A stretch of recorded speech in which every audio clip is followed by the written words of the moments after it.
Hey everyone, we're here at Play Days and we just got hands-on with Slitterhead, the upcoming action horror game from the Silent Hill creator, yep. Keiichiro Toyama. Yes. Played about an hour. Yeah, you gotta play about an hour of it. First off, what even is this game? So that's kind of interesting because I think when people initially saw it, they thought it would be like a survival horror game in the style of Silent Hill, something similar. Yeah. It is not that. It is more action focused. There is a big emphasis on timing, parrying, hand-to-hand, not hand-to-hand combat, but like weapon-based melee combat. And it plays more like an action game, you know? But then what makes it unique?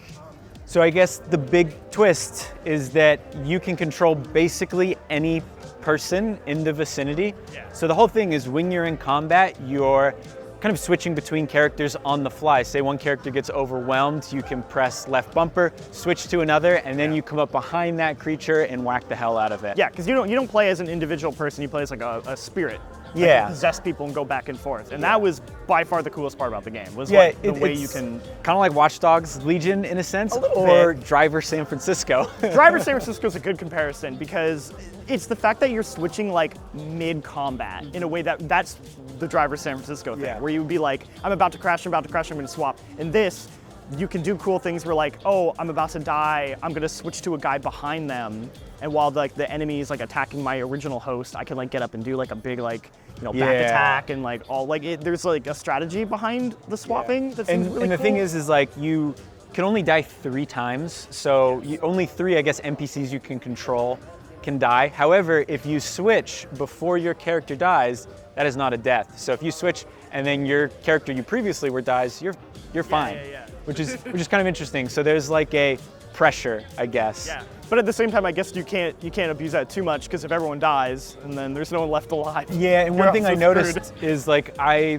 would get a lot of characters to low health and then I'd get to the point where every character in the vicinity was about to die and I was like, okay, I gotta play this really carefully. Yeah. But yeah, I enjoyed it. I think it's got a really interesting premise. I can see why some people might be disappointed that it's not more horror focused, but I think the creature design is pretty cool. The creature design is cool, like the Slitterheads, as they're known. There's obviously like the basic ones, like the weird, almost like leech tendril kind of enemies. But then like the boss you fought at the end was like a mantis Slitterhead. Yeah, with They like look super cool. whips and claws, and it even like severed my character's arm. Yes. Which essentially, like, apparently limbs grow back pretty quickly. However, when a character gets their arm severed, like they can't do anything. They can't do anything so for you a have bit. to like switch to a different character and wait. It's like almost like a cooldown. Yeah. I guess. And the character that got their arm slit off was called a rarity character. Yeah. So like there are specific hosts that have more unique abilities. Like the first one that you got had like Wolverine blood claws. That's the other thing. All your weapons are like the blood from the host that you possess, which is cool. There's like a durability meter to it. There seemed like there was a lot of systems going on. Yeah, I mean, there's also that ability I got, which basically you could have your host be time bombs essentially, and you'd like press a button and then walk into a group of enemies and then switch and they'd explode. The level of like random carnage, it reminds me a lot of Prototype. You know, like Prototype, like it was just like, I'm the good guy, but like you're just possessing people. Everyone's exploding. Like you don't really care about the people around you. It kind of had that energy about it, where it's like I'm just using these people to like defeat these enemies, but they're dying. And There it was doesn't one matter. moment where it's like, oh, I gotta possess people like 20 blocks down below, or 20 stories below, and it's like, oh yeah, you just jump and then switch last minute, and then your host just dies. And Yes, it's and like okay. everyone's like screaming and running around, and you're just like, Don't know what happened. Oh, walk that's away. weird. I would say like, as of now though, the combat felt kind of clunky. that was the thing in that trailer when they showed it. I was like, ooh, the animation's a little I think stiff. the trailer made it look stiffer than it actually was. Like it felt a little better playing it, but it still was like, it felt a little rough around the edges. Yeah. And you know, like it comes out, I think November. November, yeah. So I wonder how much is kind of going to get tweaked and adjusted.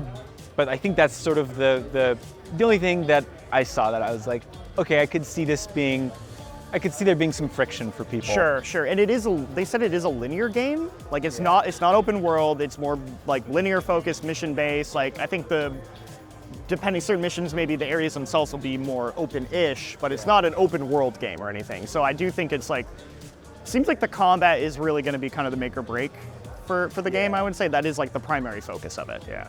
Well, that was our hands-on with Slitterhead. Stay tuned to GameSpot.com for all things Summer Game Fest. See ya.